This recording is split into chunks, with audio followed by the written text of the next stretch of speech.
the main problem with the BRRRR. The first thing is, in order to get your money out, after you get the property stabilized and rented, you have to get a cash out refinance to get your money out, correct?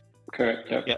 So when you do a cash out refinance, that type of refinance usually has a higher interest rate, and then you pay more discount points to the lender in order to get cash out refinance. Yeah, plus you have seasoning requirement also in most banks. So another requirement. There you go. Yep. So seasoning used to be 6 months, now it's a 1 year. So in order to use the full appraisal value of the property, you need to own the property for 1 year at the moment. It used to be 6 months, but in April this year, Fannie and Freddie changed that rule. Now it's 1 year. So within this year, the refinance value for the property is based on the purchase price that you bought the property, not on the actual appraisal value. So within the first year, that's a huge problem. Even if you buy a property for $200,000, you improve it, the property value, appraisal value comes at 300, and you go to refinance, the bank is not going to use the appraisal value. In the first year, they're going to use the 200,000, the purchase price that you bought the property. So within the first year with Fannie and Freddie, you cannot use the appraisal value. You're going to have to use the purchase price, and that's a little problem. And with this, you're leaving money locked in the property, because the money that you have to do for down payment to buy the property and the repair costs that you have during, for the rehab, that's going to be locked in the property for a year until you're able to get to the appraisal value. So this is the main problem with the cash out refinance that is needed for the BRRRR, the regular BRRRR strategy. So let me give you a kind of an example of what I had. So let's say you find a property that needs repairs and you have the cash to purchase the property. So let's say you purchase the property for $200,000, you need a rehab of $40,000, and your total cash in is going to be $240,000. Appraisal value after you're done with the property is going to be around $300,000. That's your initial calculations. So for now, your total cash in out of your pocket, $240,000.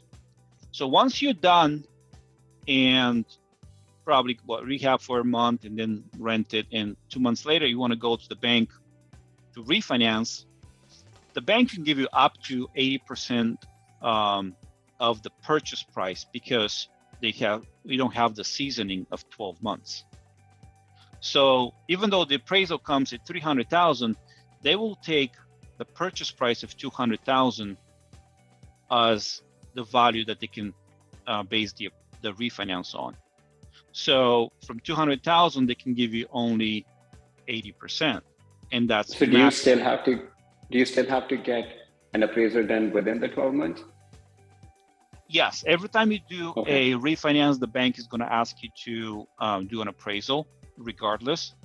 But when they see that you purchased the property less than a year, they're going to ignore the appraisal and they're going to go to the purchase price.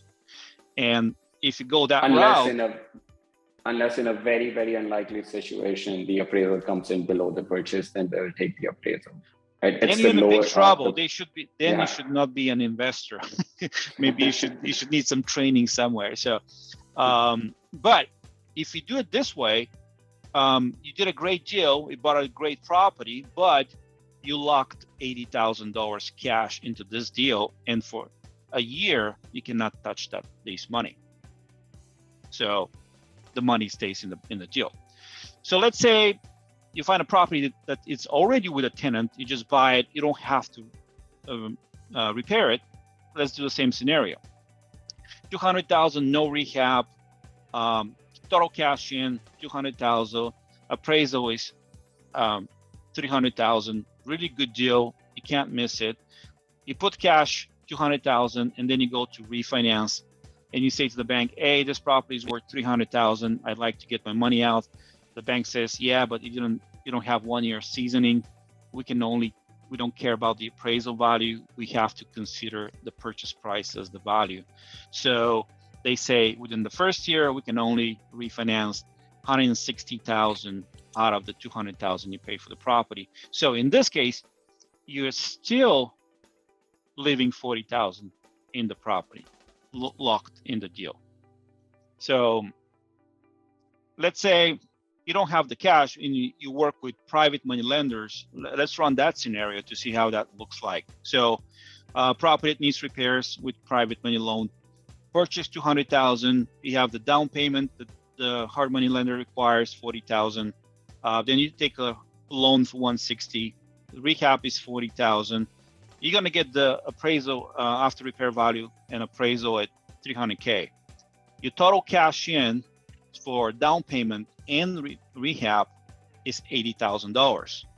So then you same thing, you go to refinance and the bank says, sorry, we're gonna have to use the purchase price. We cannot use the appraisal value within the first year. We can only refinance the 160,000, which is 80% of the purchase price, pay back the hard money loan. In this case, you still have the money for down payment and the rehab that you spent locked in this house for a year, and you cannot touch it. You cannot refinance, you cannot do anything with that. So let's same thing, private money loan, no repairs, purchase 200,000, down payment. This time you don't have a rehab, but you still have 40,000 for the down payment. You try to refinance it, the bank says comes the same thing. We can only refinance 80% of the purchase price in the first year. And so you have 40,000 left in the property. So we as a buy and hold investors, we always want our money to move and buy more properties and acquire as many as we can. When you have a limited amount of cash, once you start leaving 80,000, 40,000, 80,000 in properties, pretty quickly you could run out of cash. So getting the cash out became the biggest problem with the regular BRRRR strategy. So we had to figure out a way around this so we can get our money faster so we can put them into another property as quick as possible. So the main problem became the term and the restrictions of the actual cash out refinancing. Not the whole process, but the only piece was that you are trying to get the money out doing cash out refinance, because that cash out refinance had a lot of restrictions. And the main restriction in the fact that it's being more expensive was the seasoning for 1 year. So I had to find a way to go around that seasoning for 1 year and not use cash out refinance. So the solution that at that time that I figured out exists is to change the refinancing. Instead of doing a cash out refinance, we switched doing to another type of refinance called rate and term refinancing.